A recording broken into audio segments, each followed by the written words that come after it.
It's definitely possible.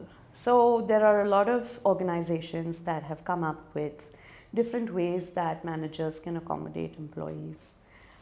It doesn't have to be this sort of, kumbaya, come let's all sit in a circle, hold hands and do meditate together and, whatever goes. No, that's not at all what a manager is supposed to do or required to do. On the other hand, it's actually important that they have some structure in the way they deal with employee mental health issues. So a small example would be, when you have your weekly meetings with your team members, having maybe a 5 or 10-minute conversation with them about their current state, their mental health, their satisfaction levels. Just having that conversation in itself is very eye-opening for the manager because they know where the employee stands, but it also gives the employee a feeling of validation, that my manager sees me and I'm okay here. I can talk to him or her and we can figure this out together. So weekly checks are important.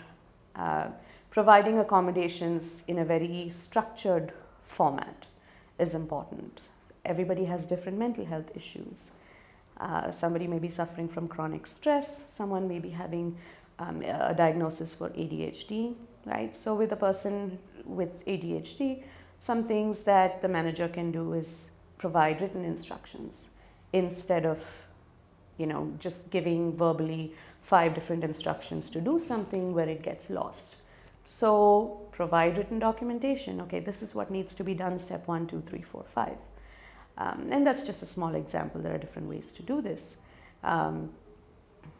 Figuring out what each employee needs in terms of accommodations, flexibility. If it's a woman, in terms of, helping her manage her, if she has children, childcare. There are so many different things that one can do.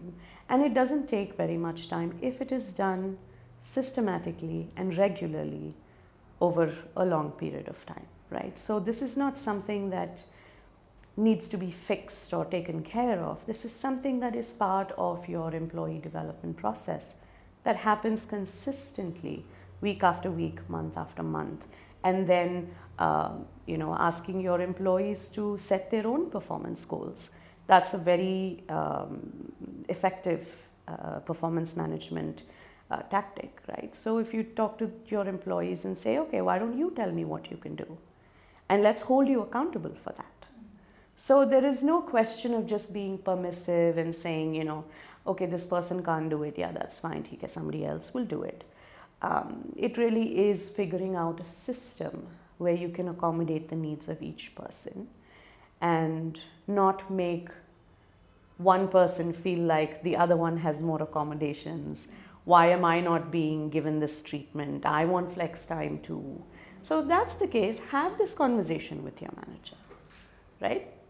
That then shifts the onus on the employees to be able to talk about what they need. Because if they don't know what they need, how is your manager going to know what you need?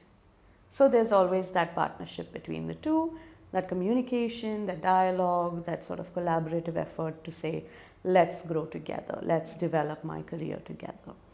So, and of course that benefits both, not just the employee.